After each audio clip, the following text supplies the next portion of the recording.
Welcome, everyone. Today on the Midlife Reset podcast, which is episode 11, by the way, you are going to finally get the answers you need about your hormones. I am thrilled to welcome Dr. Laura Imola, naturopathic doctor and passionate advocate for women's health. Thank you so much, Dr. Laura, for tuning in.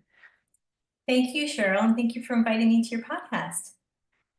Getting this essential information out to women is a big focus of our work. So, Laura, can you tell me a little bit about your practice as a naturopathic doctor? Where are you located? How long have you been there? Yeah, I'm in Niagara Falls at Wynn Health Performance Center. I started practice in 2003, so I'm in practice over 20 years now. I can't believe it. It feels like a blink. The clinic is a multidisciplinary setting. I'm a co-owner with my husband, Ernie. He's a chiropractor. But we've been really on this path to help the community, help improve people's health, and contribute in some way to create a healthier community. And the majority of my practice, I do see a lot of women. So this has been a passion of mine as I realize that women really thrive when they have knowledge and they have options, and so that they can advocate for their health. So that's really been a foundation to the work that I do. And tell me a little bit about, in case we have listeners from different countries, a naturopathic doctor in Ontario trains basic university, and then how many years? Yeah, so we have pretty rigorous training. We're regulated health providers in Ontario. So I did complete my Bachelor of Science at the University of Western Ontario, which I'm a scientist by nature, and then dove into naturopathic medicine at the Canadian College of Naturopathic Medicine in Toronto, and it's a four-year program. So four-year full-time program, and there's licensing exams that are written for every graduate to be able to practice in Ontario. And so, yeah, that was many years ago.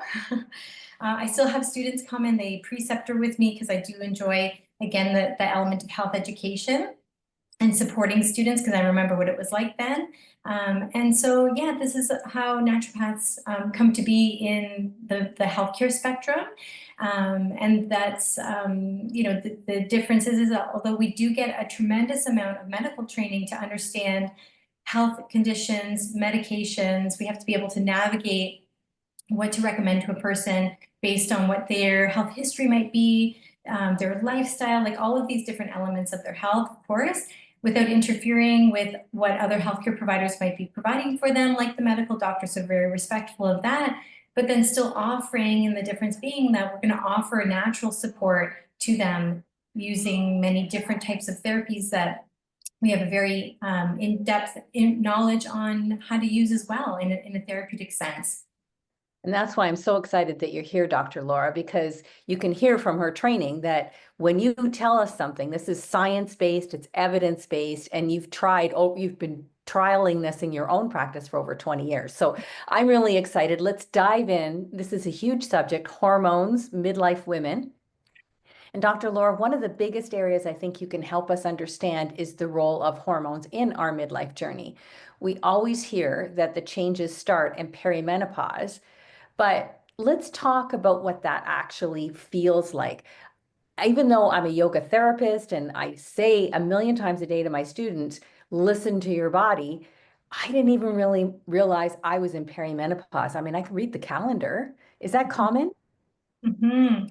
It is, and I think that now because there's much more awareness around perimenopause, more women are attuning to their body and understanding that this isn't my typical. I'm noticing this shift and it's been going on for 3 months, for 6 months, or for a year, and something just doesn't feel right. So although I do have a lot of women still asking me questions like, could this be perimenopause?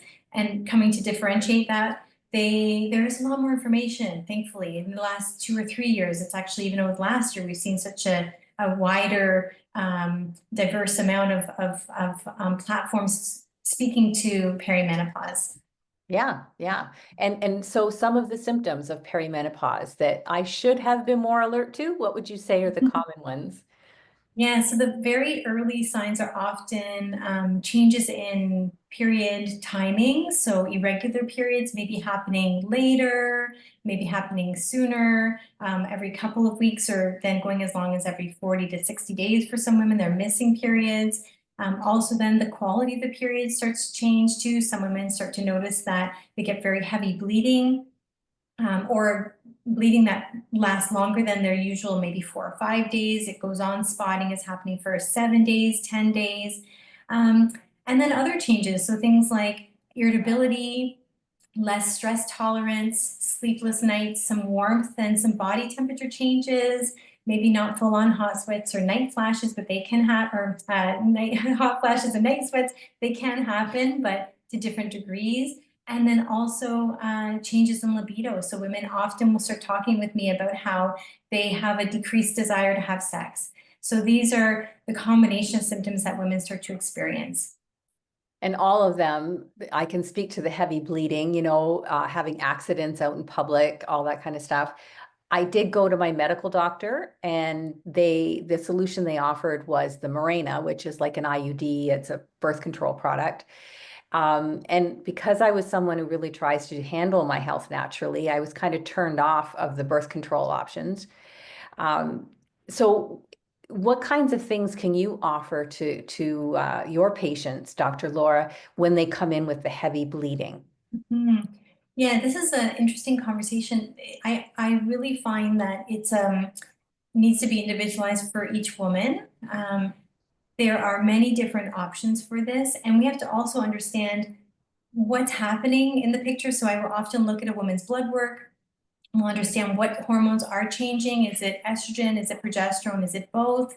Because sometimes even prior to those few years, right before the period finally stops, there can still be hormone changes that have been now put under the umbrella of perimenopause that can stretch out into the 40s and like the 30s as well. So we want to understand what's happening before we start to address it, although there are many things. So there are options that can help increase progesterone levels that are natural.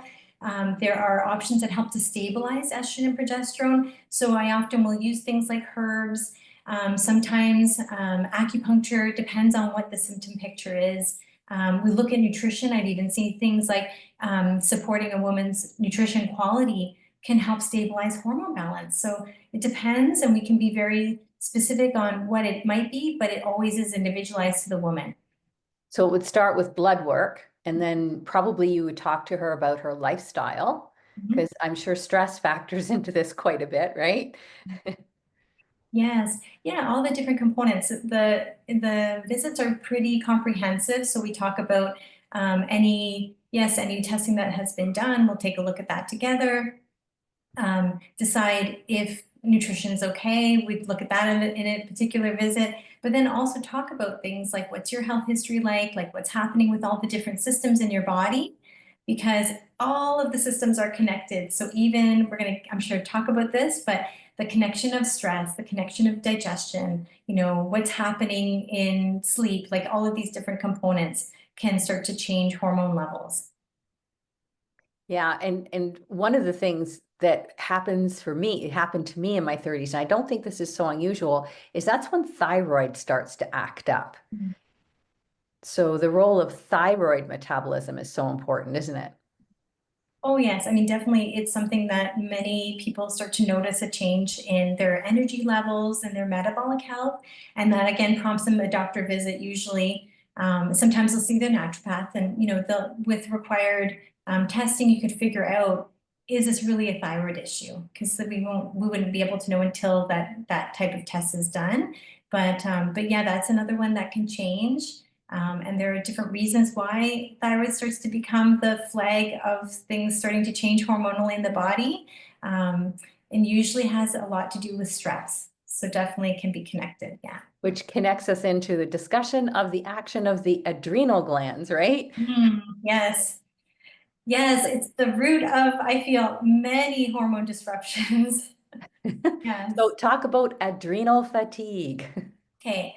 So yeah, the adrenal glands, they sit on top of the kidneys. They're part of the glandular system. So the thyroid, the pancreas, the ovaries, pituitary, like this is the glandular system. And we're getting, thankfully, way more awareness in again, the last couple of years around cortisol, and the cortisol comes from our adrenal glands. And cortisol is a necessary hormone. We need cortisol to mobilize us, but persistent cortisol secretion too high, and too much overactivity of the adrenals can lead to a dysregulated pattern of adrenal function and secretion of the hormone cortisol, among other things too. Even adrenaline is part of that. But that's the adrenal fatigue part, is that this dysregulation starts to begin if it's been a chronic stress sort of experience for a person. Very common with women who multitask and are caregivers and very much feel a sense of responsibility in this role of duty. So the ongoing stress, by the time you're in your 30s and oftentimes even early 40s, these are the symptoms that we start to feel, like this tiredness. It can be often linked to the adrenals. But secondarily, this cortisol is a big disruptor for what's happening in the brain at the pituitary level. The pituitary is the very first spot that our female hormones start to get the signal to be secreted. It can disrupt the ovaries, the cortisol can disrupt the thyroid. And it can cause changes also in inflammation. So this is, I feel, the root. Typically we want to, well, if we think physiologically, oftentimes in the body, it's the adrenal glands. And then we think about, well, what is influencing the stress levels in a woman's life? Like that's the deeper root. And let's be honest, it's inherent that you're going to have high stress levels in the 21st century. Mm-hmm. Right, because this is how our society runs, especially in North America. Yeah. It's So busy. It's just busy. yes. So this is where it becomes interesting that, I believe that there's more awareness around this, as you probably have seen too, Cheryl, with yoga, mindfulness, more in understanding about somatic exercise and movement and how that helps to regulate the nervous system, especially like engages the parasympathetic nervous system, which we need to engage to rest and relax. So thankfully there's this awareness, like this is not sustainable, like our pace is not healthy. So finding little ways to take care of oneself. And this is, again, a message I think is getting to be a bit stronger, and understanding that, we need to take care of ourselves in the everyday busyness to find moments to do that. So I so appreciate your medical opinion, Dr. Laura, about how essential rest is, because so much of the work that I do, you're right, is around building in that therapeutic rest throughout the day, actually. I call them mindfulness snacks. So three Yes. to 5 minutes. And it Yeah. just kind of gives the adrenals a chance to like reset. Yes. Um, Now, when I got through, first of all, and I'm giving you a case study here, I guess, the 30s and 40s is when the thyroid started to go out, but I still didn't clue into that, to the adrenal fatigue. Now that's going to play havoc with my hormones. And then perimenopause hits. I have the super heavy bleeding. I have this sleeplessness. I don't really clue into what's really going on. Now I hit a little late in the game. I was in my late 50s. I hit the actual menopause break. That came at the beginning of COVID. Mhm. So this the isolation of the shutdowns and all that added to my stress. So even though I was doing the yoga and I was doing the mindfulness and I was eating as healthy as I knew how, I needed to have a different prescription. I needed a nervous system shakeup. So I would encourage our viewers and our listeners to reach out for expert help a little earlier in the game. I waited until the symptoms were just so severe that really I could hardly function. I allowed life to shake me up instead of being in the driver's seat where I should have been. Do you see that with a lot of women? They have trouble asking for help or reaching out. Yes, yes. It's really part of trying to do as much as possible independently, and a bit isolated in that, very challenging to admit that a woman needs help, and men too. Like this is very human, to feel that maybe they're not really sure of who to ask or what to ask, or should they even be putting this focus on themselves, because, again, there's so many distractions. Yeah, Yeah. you feel self-centered or, conceited, all these different kinds of things. But the adrenal fatigue is real, and it does set off this cascade of hormones that over the decades gets harder and harder, to kind of schlep around. So we've heard that the adrenals produce cortisol, but what about their role in serotonin production? Mhm. Yeah, it's a good question. So with the serotonin piece, serotonin is created in a few different places. So even like, of course, in the brain. And so if the stress hormones are interfering with the brain, the nervous system function, it can affect serotonin levels there, and also in the gut. So serotonin also is produced in the gut because the gut is our second brain. Like we have as many nerve endings in the gut as we have in the spinal cord. So there is a connection there, and things that we can do to help promote, well, not only serotonin, Cheryl, but also, dopamine, endorphins. Like these are, I see them as a complement of feeling good. We do need to protect our ability to create those things, and that's through these mindfulness snacks can help with the complement of things like endorphins and serotonin and dopamine together. Can make a big difference. Movement, walking, anything. There's so many things we can do to help improve the whole complement of those feel-good hormones. Because you're mentioning so many nerve endings in the gut and rather than the spinal cord. And that's where a lot of our autonomic nervous system that governs the parasympathetic nervous system, that's where a lot of that messaging is coming from the gut up to the brain, right? That's right. Yeah, yeah. Yeah.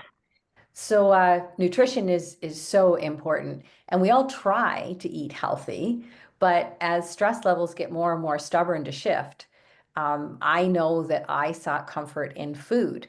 You've had a long day, and maybe it's been a great day. Maybe you've been out shopping with friends, or you've been whatever. But at the end of the day, you're feeling that stress load because it is stressful being out shopping with friends, even though it's fun, and your system just needs some comfort. So I would reach for, some comfort foods. Sometimes it's carbohydrates, sometimes it's, something salty and fatty. Hmm. Yeah. I Yeah, use I'm with food to you. celebrate good times and numb out in tough times. Yes. Yeah, I'm with you, Cheryl. I mean, we're all human. We all have those moments. I love chocolate and I love, having something like that, like a little salty and crunchy. I mean, my goodness, like you're definitely on the same wavelength as I would have. And especially if we are tired, and there's not a lot of time to prepare a meal. And I talk to so many women who find themselves in these situations. And so I just see I have a lot of compassion in these moments because I do realize, again, a very human, very like reality based experience for so many women. And so I see nutrition as a work in progress, like, just if we can do away with some of that judgment or even like, it has to be a certain way, but bring more compassion in and realize that I always tell everybody I work with, like, nutrition is a work in progress. It's like making these little adjustments over time. You may fall off, I fall off, and then we get back on the path and we try again. So, and we learn things. And sometimes even in this life path, even with nutrition, maybe something you were ready for now, you weren't ready for before with nutrition. So it's about alignment too. So I'm very much mindful about that and just keeping the encouragement going and like whatever support people need in their nutrition. So that's what I would share with you too, Cheryl. Yeah, like you probably are at a different place now than you were 2 or 3 years ago, even with your nutrition. I've learned a lot in the last couple years. Hmm. But Dr. Laura, it's so nice, so reassuring to hear that if we come to see you, like we're still going to be able to have maybe some chocolate once in a while. You're not going to take away all of our comfort at once because you and I both understand that changes are best tackled in these tiny bites. Mhm. That glorious nervous system we've been talking about will fight tooth and nail to keep things the same that it already knows. If things stay the same, the nervous system knows what to expect, and not too much effort needs to be expended if we keep things the same. We can be very efficient with our energy. So, really, trying to change, like throwing out carbohydrates or trying to be perfect with your diet, is actually causing you stress, right? Mhm. Yeah, well, I mean, I am really truly mindful of this. So speaking of a mindfulness practice in my own work, and a humanistic practice because there's this my approach is very much realistic. It's very much about meeting people where they're at. It's acknowledging that this is a work in progress. It's small steps because I find the stepping stones are often a lot more sustainable over time. And it's also identifying that sometimes these extreme changes in diet, they can create a lot of pressure for people. They can create a lot of stress, and there's counter will. You don't want me to eat that. Well, give it a few weeks and, that's going to come on full force. So it's really that delicate balance. Of course, I work with people who may have food allergies, and these are other contexts that we navigate. Even in those situations, I'm very mindful about like telling people to completely cut things out. Again, it's by person to person and relates to what's happening. But yeah, I'm with you, Cheryl. Like small, achievable things, tiny steps, and a lot of compassion because we're learning as we're doing things. And even when we fall off track, like we learn something every time. So we just use that as a source of like moving ourselves forward rather than getting stuck in the judgment or stopping ourselves in our tracks. It's not that, it's not that terrible. Let's just like take a deep breath.